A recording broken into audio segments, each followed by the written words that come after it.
my channel. My name is Bernadette Fernandez, and I have returned with another school project.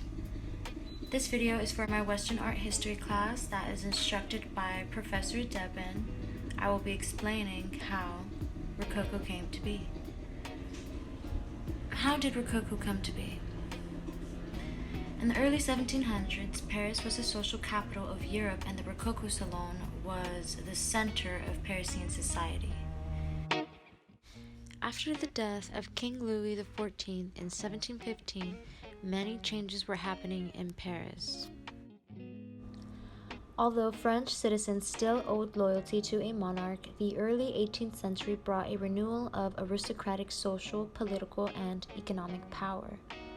In the cultural realm, aristocrats accommodated their predominance as art patrons. The elegant private townhouses or hotels of Paris quickly became the center of the new softer style called Rococo. It was the perfect expression of the light-hued elegance that the wealthy cultivated in their luxurious homes and the salon culture. What is a salon? Salon culture is having healthy, thriving relationships, an environment of employees that trust each other and feel comfortable and confident that the domain will essentially have each other's backs in both personal and professional matters. After the beginning of Rococo style becoming the rage in the townhouses of Paris, Antoine Watteau created a new genre of painting. This painter is most known to be the closest to associate themselves with French Rococo. This style was not yet acceptable according to the French Royal Academy of Painting and Sculptures. However, the Academy created a new category to accommodate his entry. After Watteau's death at the age of 36 due to tuberculosis, Francois Boucher rose to the position of the dominant French painter in Rococo. He was mostly known for his success in his canvases depicting shepherds, nymphs, and goddesses gracefully in shady pink and skylight blue. Salon de la Princesa, as we can see, is a Rococo room with shades of pastel featuring twisty curves, gilded moldings, and mirrors with paintings by Charles-Joseph Latour and sculptures by Jean-Baptiste Lemoine.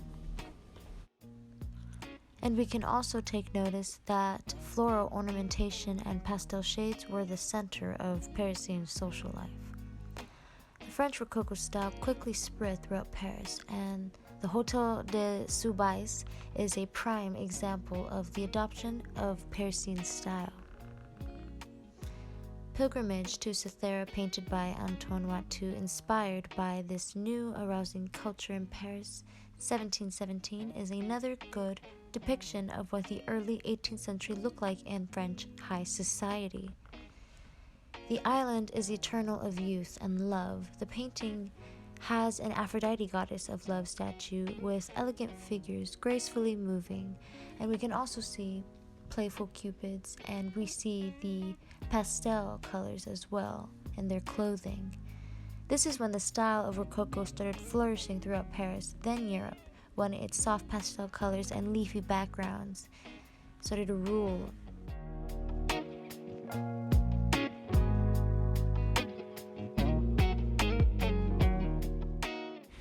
Francois Boucher presents in Cupid a Captive, painted with oil on canvas in 1754, a rosy pyramid revealing nudity of infant and female flesh against a cool leafy background. Boucher used a full range of Italian and French Baroque devices such as the dynamic play of crisscrossing diagonals, the powerful Baroque curves, and his masterful composition. All of these art pieces are prime examples of the Rococo era. First, it started with private wealthy town homes. Then the style itself inspired a great artist, Antoine, who decided to capture this style and created a new era of paintings and painters. Francois Boucher replaces Antoine after his passing and continues with the theme of powerful, rosy, elegant, Baroque dynamic play by adding a touch of sensuality. Rococo, a style like no other. Thank you so much for watching. I hope you enjoyed this video. Have a nice evening.